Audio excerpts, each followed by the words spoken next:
Are you ready? I'm ready.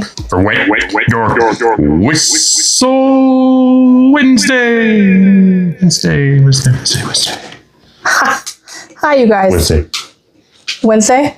Is it Wednesday? It's hump day. And that means it's time for Wet Your Whistle Wednesday. So before we tell you guys about the epic movie that we watched for, I don't know about you, I think it was only the second or third time. No, you haven't seen it since the 80s. I haven't seen it since the 80s. I watched it somewhat recently, and I've watched it, I don't know, not as many times as some people, but more times than most, probably. No, that being said, after watching it again, I don't need to watch it for another 30, I know. 40 years. I know, and it's still going to be a classic. Yeah. But before we dive into all that, we've got a beer choice for you.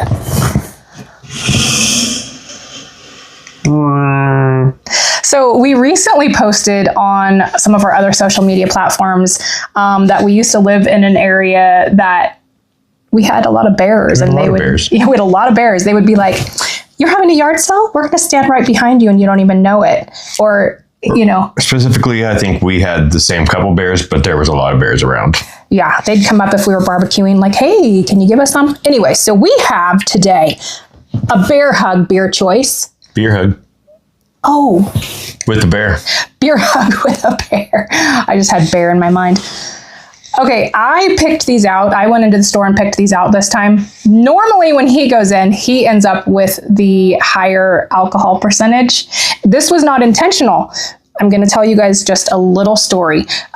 So mine was turned like to where I only saw a beach vacation for your taste buds. And so I was like, oh, I want that one. Not realizing that if I turned the can around, it was going to say Imperial IPA.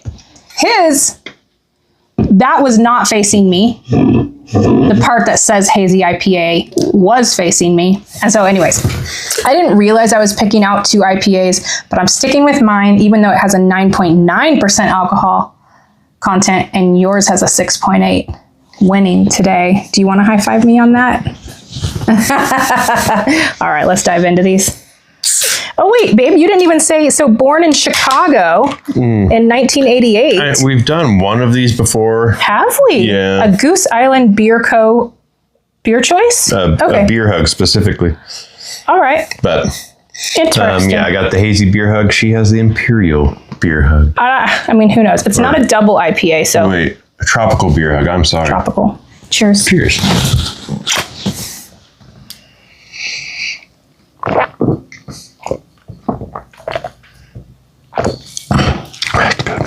Oh, I mean, it's good. Mm-hmm. It tastes like a little, like maybe a more tropically flavored little something. And probably, I mean, it is the tropical. Right, but I'm saying all IPAs to me taste like little something. Yeah, but there's like juicy and tropical versions that have more like citrus notes or like. This has citrus notes. Yeah. So I don't know what. It's probably on there somewhere. Yeah, exactly. Goose Island. So this Goose Island Beer Co. is in. There she is. See how she loves to say hi to you guys. Hi, Pucha. Hi, come here. Did you say it's in Wisconsin? It's in Chicago. Oh, I thought. He says Wisconsin because we have had so many things happen with Wisconsin lately. We really, truly have.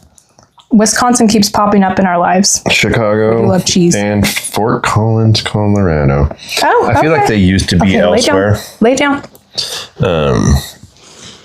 It's just gonna stretch. This dog gets the most stretch reps in of any. No, she knows when we're filming. I'm not joking, you guys. And it's kind of funny because this is my mom's dog. Best inheritance I could have gotten. My little brother got her for my mom years ago. So she's always spent time with us. But obviously when my mom passed away last year, she's our baby.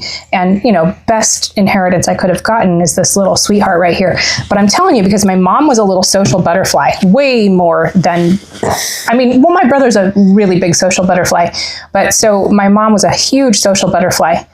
And this one is the same. If we go somewhere, she wants to say hi to everybody. That's what she is. Anyways, you guys, let's dive into this.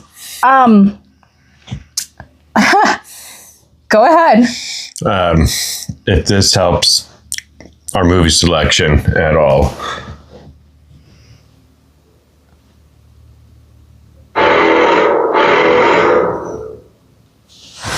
Is that all you're playing? Because there's a lot of time in between, but there is like... I hope you guys could hear that. Can you play it one more time up to your mic? Hold your phone up to your mic. Sweetheart, come here.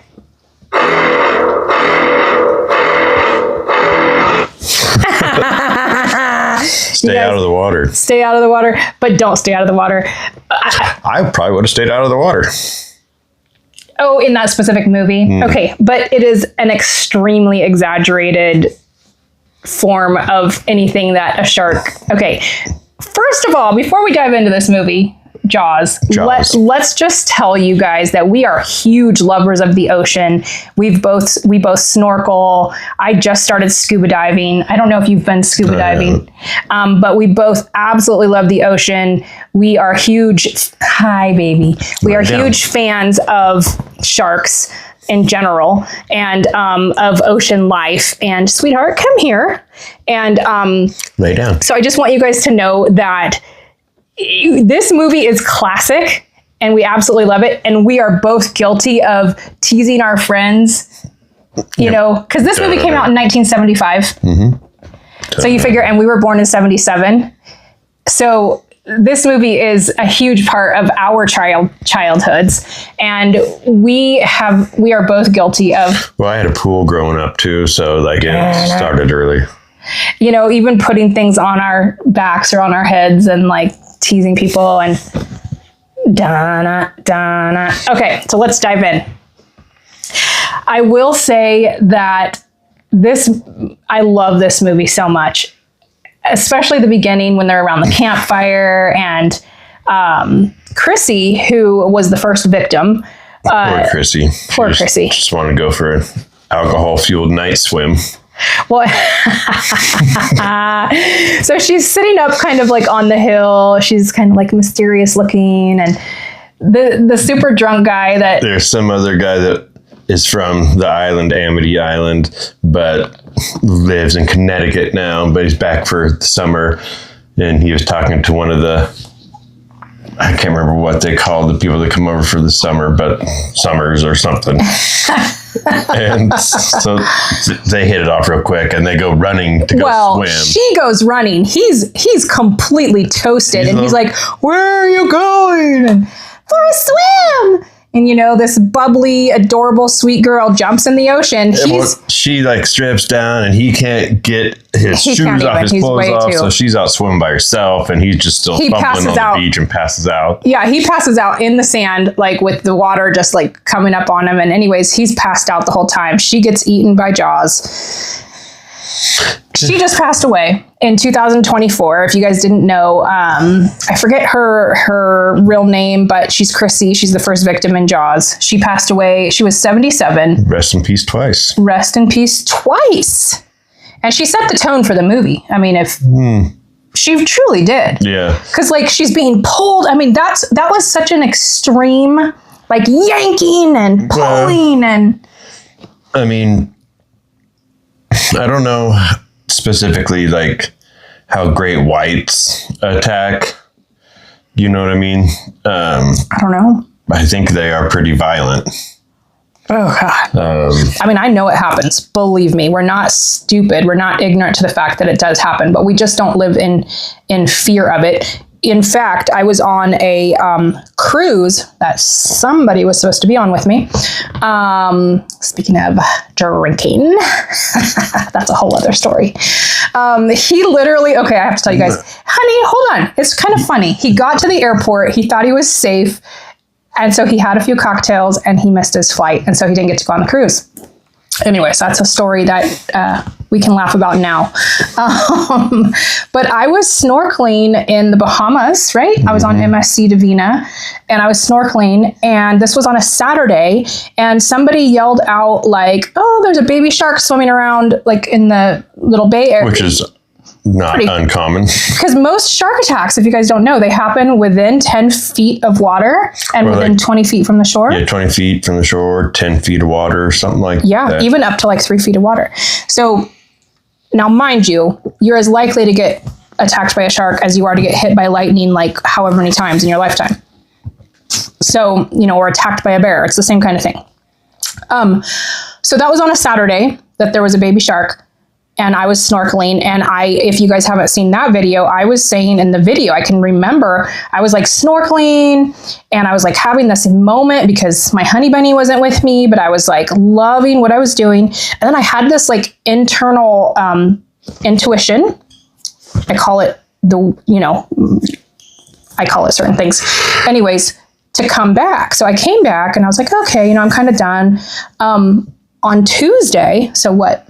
3 days later, a woman, a 48-year-old woman, was on a cruise and she went snorkeling or whatever, scuba diving, and she was killed right there where I was.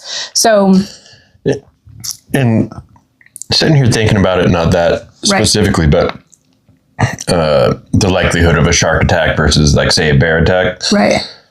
I'm thinking that is greatly dependent on, say, time of year and area, because at certain times of year, millions of people flock to the beach. And so you got all those people in the water, that obviously the risk is going to go up. At any time of year, though, there are never millions of people out in the wilderness where the bears are more likely to be, you know what I mean? Well, and there are areas that have more aggressive bears, like in Alaska,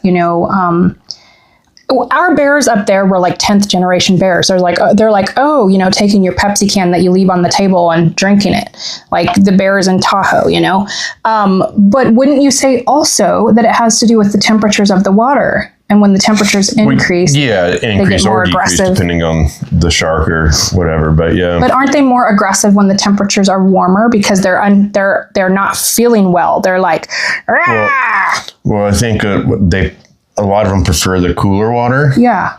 And so they'll follow the cooler water to where it meets the warmer water because it's more nutrient or fish rich, if you will. And so they kind of will stray out of their zones into those warmer waters of like the Bahamas and stuff. So there's a lot of science to it. And we follow people who we are slightly obsessed with that are like shark whisperers, and they actually swim with the sharks. And because it's fascinating. It's absolutely fascinating. Pretty cool.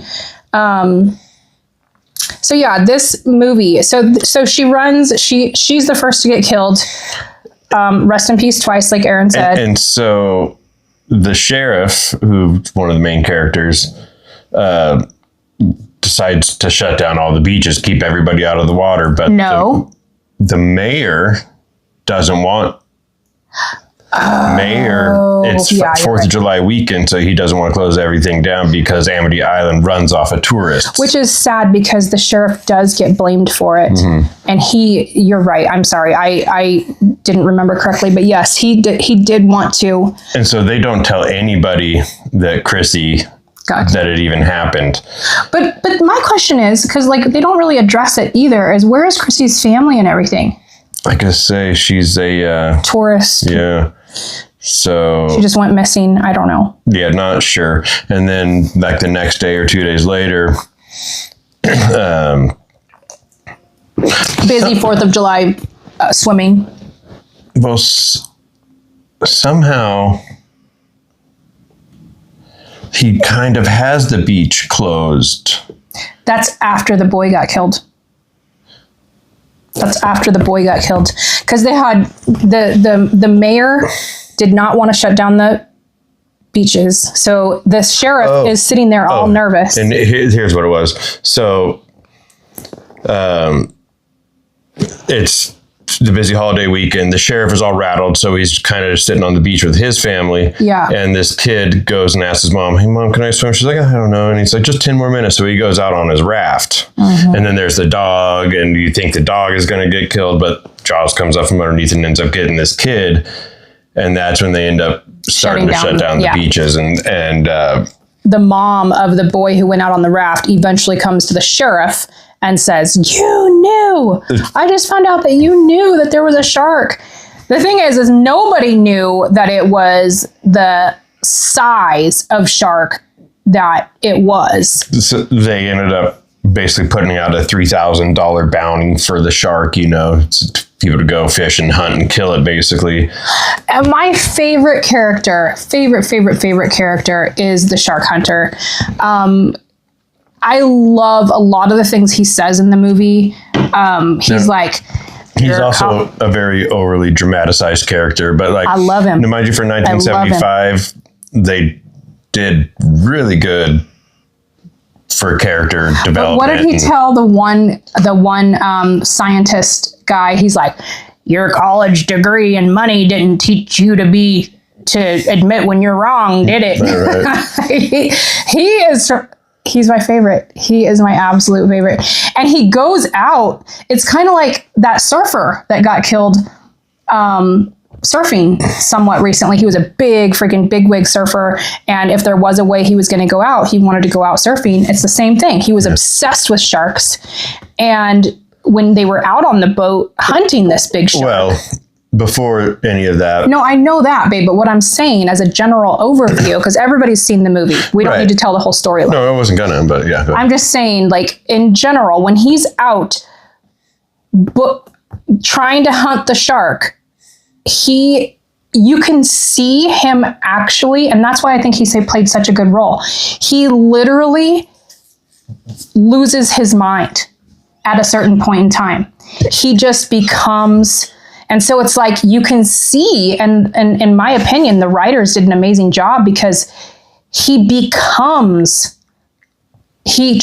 truly becomes the shark hunter. Oh, yeah. And he goes out in the only way you can imagine him going out.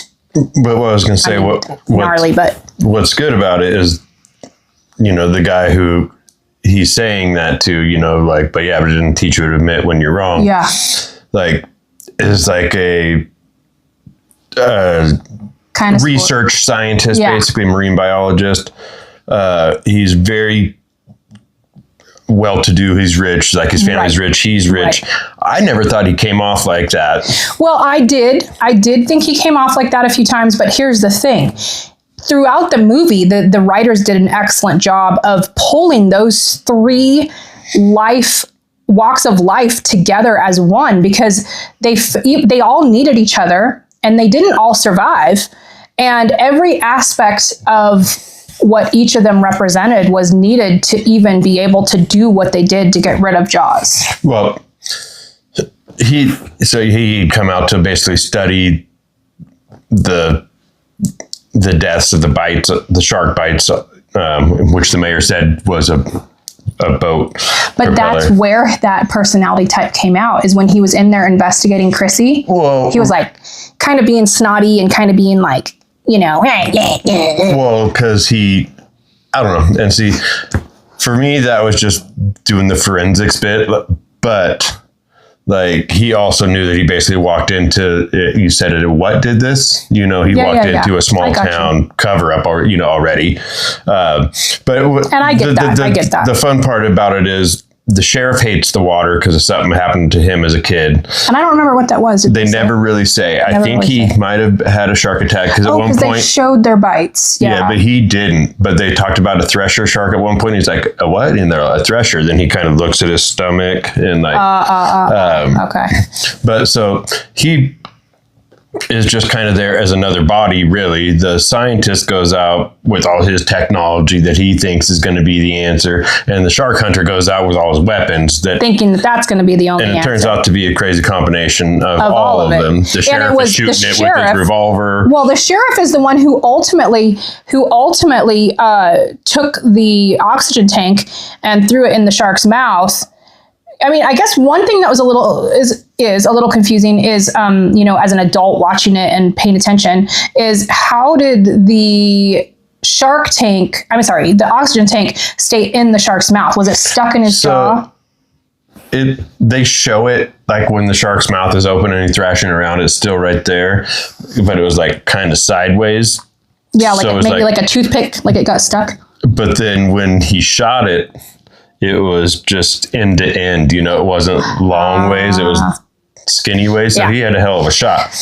And there was a shooting star. We looked that up because I had never seen that before or paid attention, but there was a shooting star that shot behind the boat. And I was like, oh my gosh, I wonder if they just caught that on film, like on accident or whatever, when it was dusk, because they went through a lot out in the water. And no, that was intentionally put in. They computer or whatever it was in 1975 generated 1975, like generated a shooting star going. Well, we didn't know if it was a comet. Yeah, and to be honest, like it was like red and weird. Like it didn't fit the scene either. Not like there wasn't some like aha moment and like shooting star. It just they were standing on the, like one of them was standing on the deck of the boat and just this. It was a little odd, but you know, it's 1975 and I appreciate it beyond words. Yeah. There was also Steven Spielberg. Yeah. Yeah, and there was also a part where we were like, is that like the Universal Studios? We didn't even end up looking if that was like the back lot of Universal Studios, because we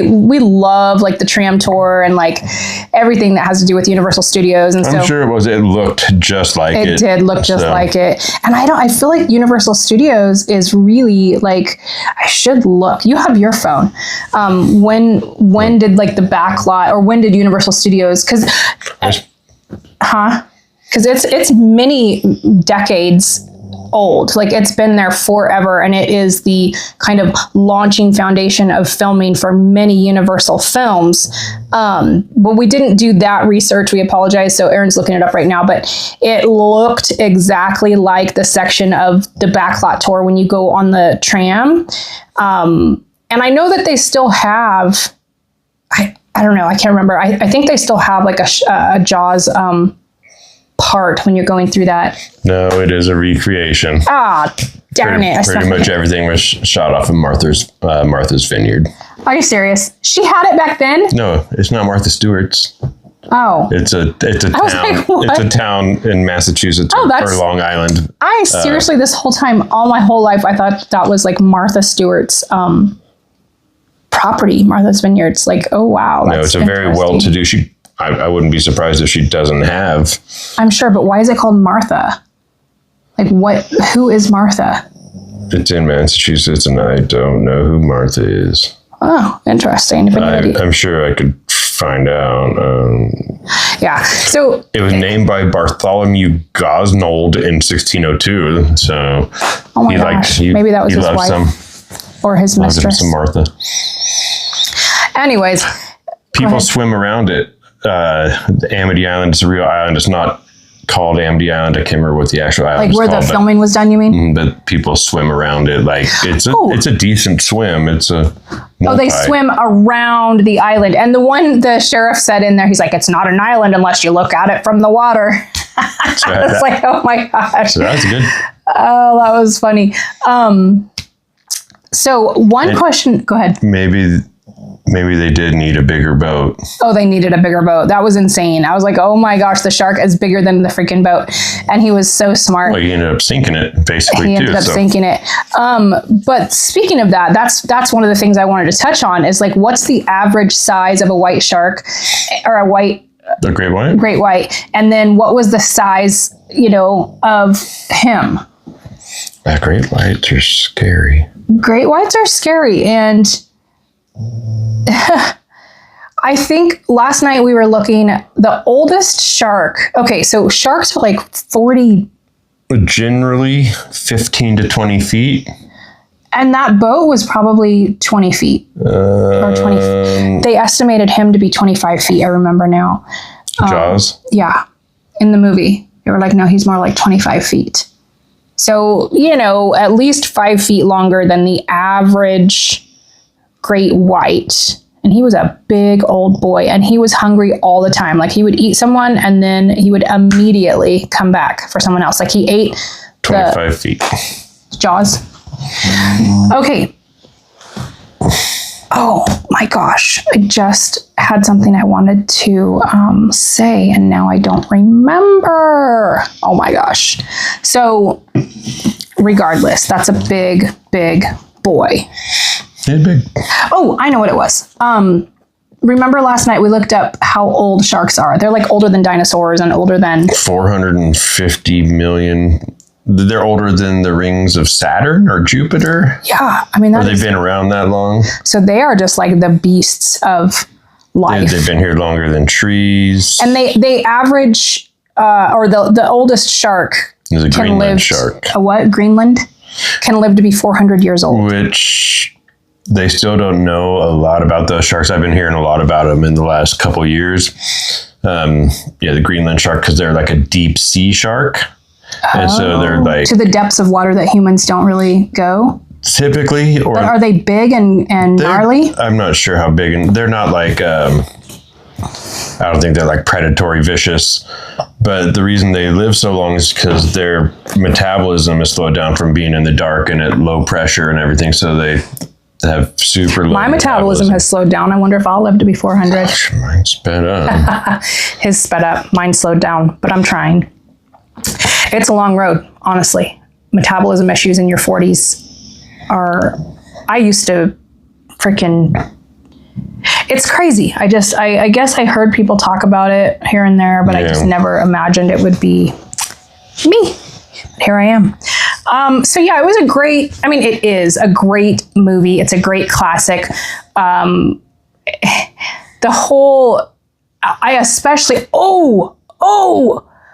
worst part of the movie, even beyond any of the shark bites for me, is the shark hunter when he wants to get everybody's attention in the town and he takes his nails against the chalkboard and just,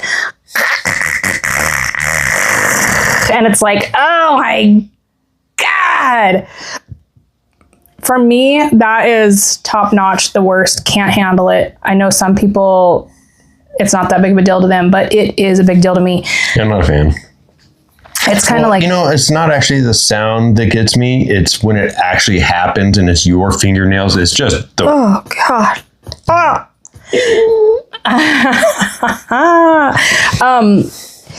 And also another like little thing like that is like if you have super wrinkly fingers from swimming or whatever, and you take you go to like wash your hands and your paper towel rubs against like the other side of it.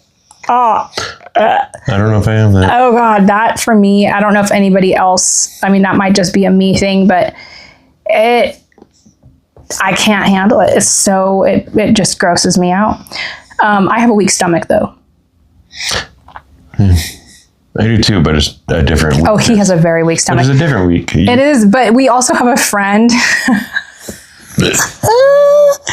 He has got the ultimate weak stomach. Like, I don't think he'd be laughing at this, but I find it so funny. Like he throws up a lot because he has such a weak stomach, but I didn't realize how bad it was. And we got him a boba tea one time and I didn't know, like I didn't tell him what the boba was, like the tapioca. And so he took a big drink and he took like one, I don't know. Cause you know how sometimes they can seem kind of slimy. It's not even so much that he's got a weak stomach. It's like he has a gag reflex or something. Or something. He was not having it with that boba tea. Yeah. Oh my God. Oh God, that was funny. It still makes me laugh to this day and it happened like 6 years ago. Oh, lemon. Anyways. Okay. So Jaws. Go watch it if you haven't watched it. It's freaking amazing. We're pretty sure we're going to watch 2 and 3. Is there a 4? There's a Jaws Returns. Came out in 1987, which would be technically the 4th, I think. So the other 2 are in between 75 and 87? Yeah. And so I have seen another one. How does he return? I've never watched those ones. I've never watched the... Well, it's not him per se. Yeah, because in the movie Jaws, they do one of these people who wants $3,000, and the town wants like an explanation to the people. They do find a shark, which makes me so sad because he's not the shark that did it, and so they killed him for nothing. And I don't know what the blood was. It was probably just that stuff that they were throwing in. It was not human blood on him. Oh no, it was his blood. Oh, it was his blood. So that made me sad because they're not like... They were in a shark frenzy. It was a big enough shark that would have done damage, but it wasn't the shark. And he was probably about like 14 feet long and Jaws was like 25. Nowhere near the size. Nowhere near the size. And if you've never been to Universal Orlando, they have a section where there's a shark hanging just like him. Just like it's not... I don't think it represents the real Jaws because the real Jaws gets exploded with the oxygen tank. Well, there's also multiple movies. Oh, yeah. Okay, well, anyways, he's hanging from his tail, and I have a picture of me. I'll see if I can find it and stick it in here, but of me sticking my head inside of his mouth. Anyways. All right, you guys. That was fun. It was fun. It was a good movie. We loved it. And we've already taken 30 minutes of your time. So happy hump day. Go swimming. If you want to see one of our favorite creators who is obsessed with Jaws and sharks, and I'm sure you guys probably already know of her. We're super small, but I do like to give a shout out because she is obsessed, and that is Molly with Mammoth Club. She's a fan. She's a big fan. She has purses and like she loves Jaws. Like I love it, but not anywhere near as much as her. Yeah, it's good. It ain't great. Great White? No, just once bitten, twice shy. Once bitten, twice shy, baby. Yeah, that's a good note to leave on. Take it good. Stay safe. Stay safe. Do not live in fear. Do not go swimming, but swim also directly after eating. They debunked the cramp rumor. Oh Lord. So here he goes with his advice. Just saying. Bye, life is yours. Go do it. Bye. Take good. We are Aaron and Aretha Kringle. And we are inviting you to come mingle with the Kringles.